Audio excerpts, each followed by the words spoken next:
Thank you very much, Your Excellency, President Xi Jinping of the People's Republic of China, Madam Peng, my colleague, presidents and heads of state, excellencies. I wish to extend to you warm greetings from the government and people of Ghana as we gather here for this important global leaders meeting on gender equality and women's empowerment.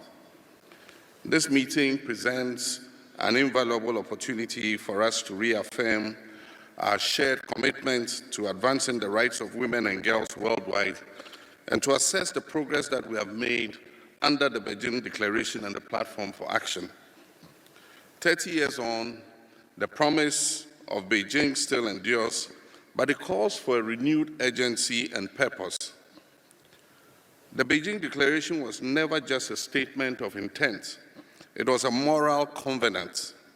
It was a recognition that no nation can truly progress if half of its population is left behind. And yet, as we review its implementation, persistent gaps and structural barriers continue to slow our collective march towards equality. We must therefore act with even greater resolve and innovation. Mr. President, my country, Ghana, remains steadfast in its pursuit of gender equality and the empowerment of our women. Under my leadership and in my capacity as the African Union champion for gender and women's empowerment, the government of Ghana has continued to take decisive steps to mainstream gender across our national development policies. We've achieved historic milestones, including the election of Ghana's first female vice president and the unprecedented appointment of women to leadership positions in government, the judiciary,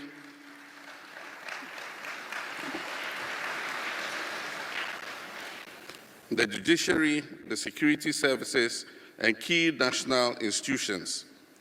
These are not just symbolic gestures, deliberate affirmation that women deserve a seat at the table of the highest levels of decision-making.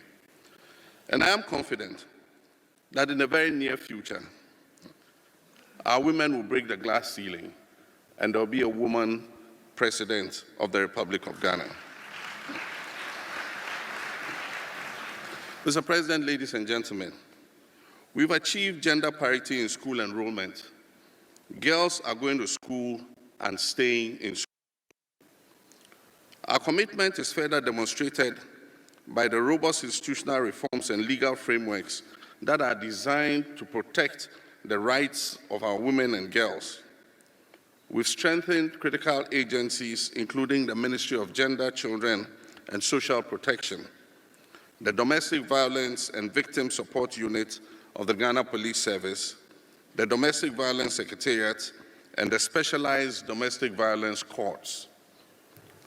Sustained budgetary allocations have improved their capacity to deliver justice, protection, and social support to survivors of gender-based violence. We've also expanded many social intervention programs that directly benefit women and girls. And among these are the Livelihood Empowerment Against Poverty program.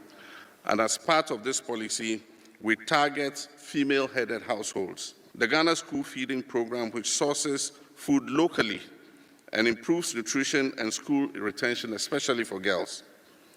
A policy that reserves 50% of microfinance and small-scale loans funding for women entrepreneurs. Nationwide distribution of sanitary pads for schoolgirls to address their menstrual health and also prevent absenteeism from school. Free tertiary education for persons with disability, especially women, and the no academic fee stress policy for first-year tertiary students. The Ghana Medical Care Trust Fund, which is soon to start, will also ensure equitable access to treatment for non-communicable diseases, especially amongst vulnerable groups.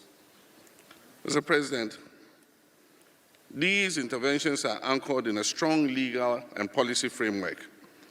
And we have enacted and revised a suite of key instruments, including 1, the revised National Gender Policy, 2, the Ghana National Social Protection Act, 3, the Domestic Violence Act, 4, the Human Trafficking Act, and 5, Justice for Children Policy.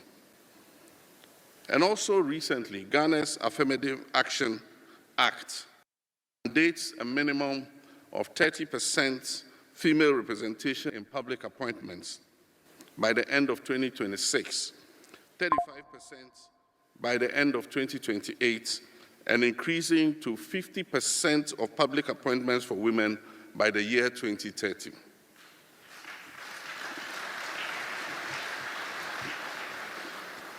To further empower women economically, Ghana is establishing a Women's Development Bank to provide low-interest loans, financial literacy, training, and business development support to our women entrepreneurs. This initiative is designed to advance financial inclusion and expand opportunities for women across all sectors of our economy. Mr. President, the global order is changing rapidly, and it threatens to reverse the gains made by the Millennium Development Goals and the ongoing Sustainable Development Goals. The global multilateral order and our rules-based trading systems are being jettisoned and are giving way to more unilateral actions by some global players.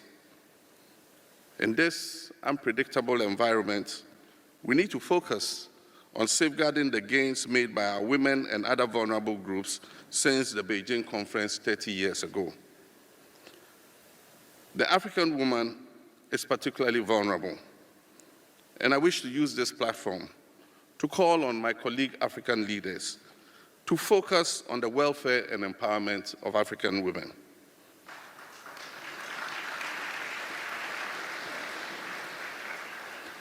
Mr. President, gender equality is not just a matter of justice.